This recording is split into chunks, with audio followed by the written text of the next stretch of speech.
क्या आपको हर वक्त थकन, कमज़ोरी और सुस्ती महसूस होती है, हत्ता कि आराम के बाद भी? तो ये वीडियो आपके लिए बहुत अहम है। अस्सलाम वालेकुम, मैं हूँ डॉक्टर मुमताज़ अता अपने होमियो चैनल डॉक्टर मुमताज़ अता होमियो व्लॉग के साथ। और आज हम बात करेंगे एक बहुत आम लेकिन अहम मसले के बारे में। हर वक्त थकन और कमज़ोरी क्यों रहती है? अक्सर लोग समझते हैं कि थकन सिर्फ ज़्यादा काम करने की वजह से होती है, लेकिन हकीकत में इसके पीछे कई वजूहात हो सकती हैं जिन्हें हम अमूमन नज़रअंदाज कर देते हैं।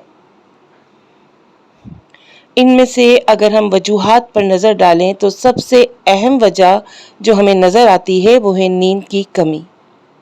अगर आप रोज़ाना 6 से 8 घंटे की मुकम्मल नींद नहीं ले रहे तो जिस्म प्रॉपरली रिकवर नहीं हो पाता, जिससे मुसलसल थकन महसूस होती रहती है। दूसरी वजह जो हमें नज़र आती है वो है खून की कमी यानी एनीमिया। अगर जिस्म में खून की कमी हो तो ऑक्सीजन सही तरीके से जिस्म तक नहीं पहुंचती, जिससे कमज़ोरी, चक्कर और थकन महसूस होती रहती है।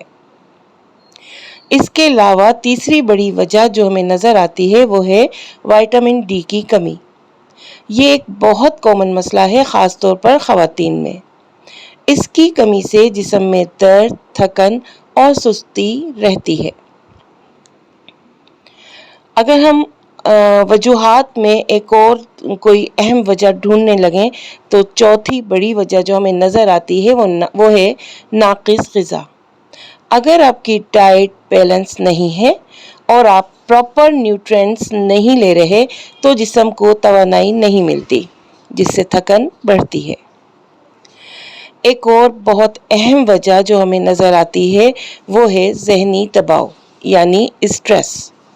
ज़्यादा टेंशन और स्ट्रेस भी जिस्म को मेंटली और फिज़िकली थका देता है, चाहे आपने ज़्यादा काम किया हो या ना किया हो।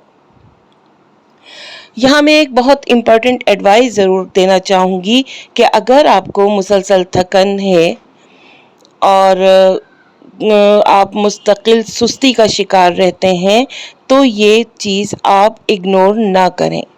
ये इलामत किसी बड़ी बीमारी का पेश ख़ैमा भी हो सकता है और ये इलामत किसी बड़ी बीमारी की इंडिकेशन भी हो सकती है। तो ये थी आज की मेरी व्लॉग जो कि थकन और सुस्ती के बारे में थी। अगर आपको ये मालूमात फ़ायदेमंद लगी हों तो वीडियो को लाइक कीजिए, शेयर कीजिए और मेरे चैनल को सब्सक्राइब ज़रूर कर लें। इंशाअल्लाह अगली वीडियो में हम कमज़ोरी की इलामात के बारे में बात करेंगे। तब तक के लिए मुझे इजाज़त दीजिए। अल्लाह हाफ़िज़।